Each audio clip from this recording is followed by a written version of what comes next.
r/AskReddit. Doctors of Reddit, what made you say how the fuck is this person still alive? My grandfather was well over 90 and still spending a lot of time keeping his garden and house in shape, whether it meant growing potatoes and tomatoes or climbing up on the roof to replace some old tiles, causing no end of worrying for my grandmother. Until one day he complained about gut pain and the next day had to be rushed to the hospital. Turns out his aorta had ruptured. The doctors told him they could perform surgery, but the chance of survival would be low even for a young man. But as my grandpa put it, well, you're saying it's a choice between absolutely dying or most likely dying, so let's take a chance. The old man survived and went on with his life as well as he could. After a few more years, whatever repair job they'd done on the damned thing couldn't keep together anymore, and it ruptured again. Somehow he still didn't immediately die though, but the doctors told us he had at most 2 weeks to live. That was, damn, I don't even know, 4 years ago. 5? I've lost count. He's still alive. He still grows tomatoes for everyone in the nursing home. At this point I'm beginning to suspect he just hasn't fully grasped the concept of dying and will keep going until the sun finally explodes. My Phil was 91.5 years of age. Very sharp-minded, very active daily by pottering around the house, church stuff, etc. But he started being winded. They determined he needed a quintuple bypass. He's taken to heart specialist at specialized hospital in large city. They say no way. Won't do the surgery. Too risky for his age. Okay, now what? Well, someone that the family knows is acquainted with someone that knows another cardiologist at a smaller hospital in same city. He agrees to see him. He tells my Phil, the worst that happens is you die, right? Well, you are going to die if we don't do anything. Phil laughs. What are my chances? Phil says, you are healthy otherwise, but it's a tough recovery and patients a lot younger than you struggle with it. So, it's your call. I won't guarantee you a set number of years, I can't do that. But, I can bypass your arteries. What you do with that is up to you.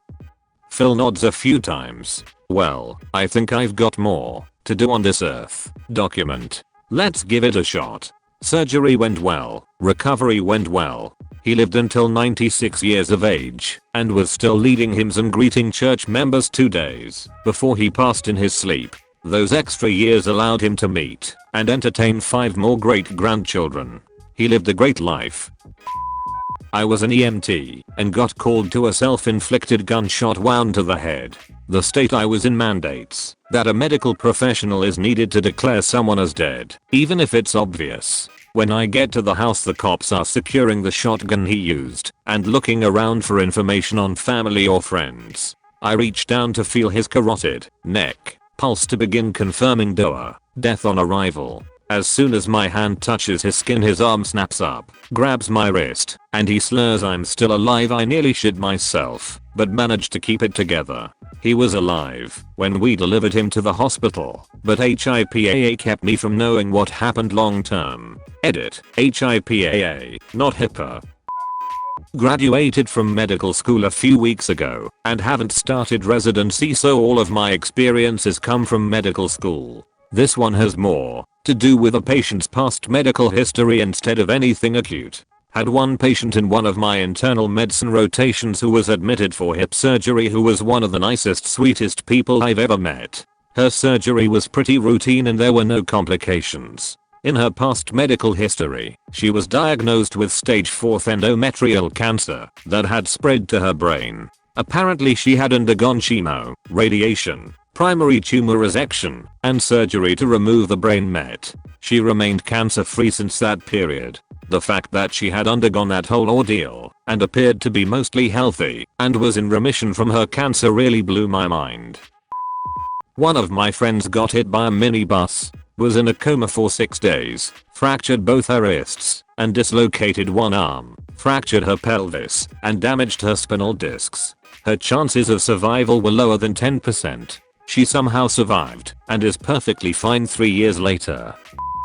The wildest one I have ever seen was picking up a patient out of the ICU for organ donation. My company transports these patients to the transplant center to harvest the organs. It's one of the coolest things in the world, because as you wheel them out everyone in the ICU lines up for the honor walk and gives a moment of silence for the patient, and then security flanks is to the ambulance and salutes as we load them in.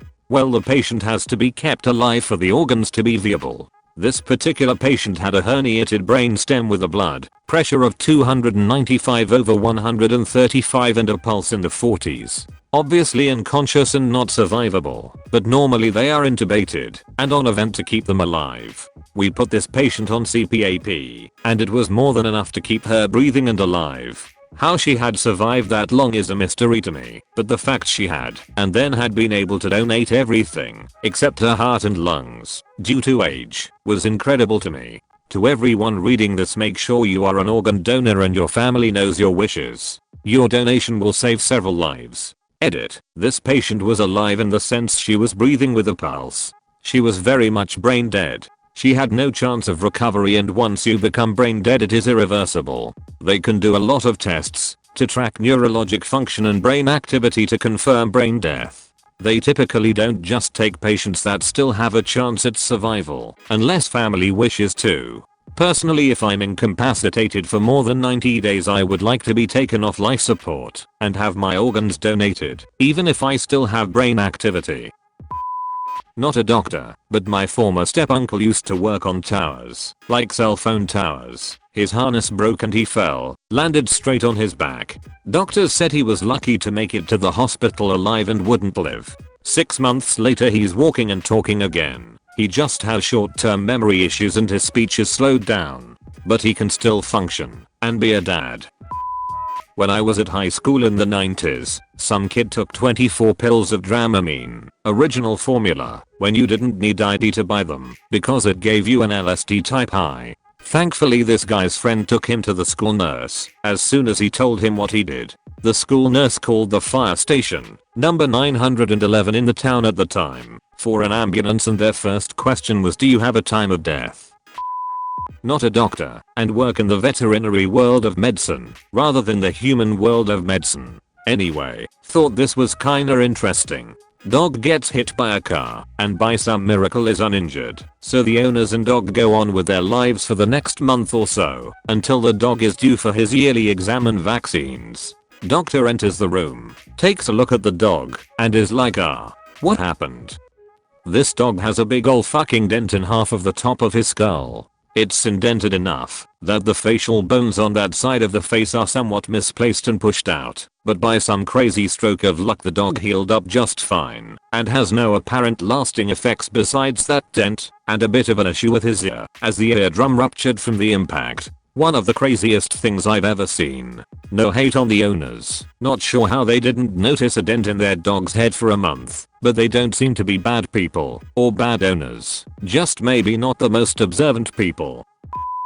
Not a doctor, but a medical assistant. I was doing some shadowing and an errand young woman was brought in that looked pale and completely devoid of any life. Her left leg was mangled, and her right arm and hand were both broken. She also had multiple head wounds. Apparently she had run off the road and flipped her car into a large creek, where she was trapped for almost an hour. When the ambulance got to her, her head was just barely above water, and she was completely knocked out. She had already been to another hospital, where they took out her appendix, because it had burst due to the trauma from wreck. I believe she also had kidney trauma, since her urine was bright red.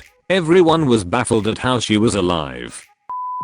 Working once. Patient comes in for irregular heartbeats. He had history of primary hypertension. Everything seems regular, then blood tests come back. Creatinine 11. The normal range for males is up to 1.35, denoting severe renal damage. We repeat the test, since it was unbelievable, and same result. Schedule urgent dialysis, but the guy screams no dialysis and walks out. He's active walking talking through all this. To this day we are wondering what and why and how this happened. Had pics of the test results on old phone. Motorbike accidents are nasty in general, but that one. Gore warning, he didn't wear a helmet. Tried to streak through two cars, got bumped, and ragdolled between both of them. His face was worse than Deadpool, like a pizza with little tufts of cheese for whatever skin remained. He had multiple skull fractures and was holding his own left eyeball. Still remember that image. The EMTs didn't try to remove it for fear of damaging anything. Also still conscious though couldn't see anything as other eye was trapped under the pizza folds. Edit. Medical jargon on 1. I'd love it if you liked and subscribed.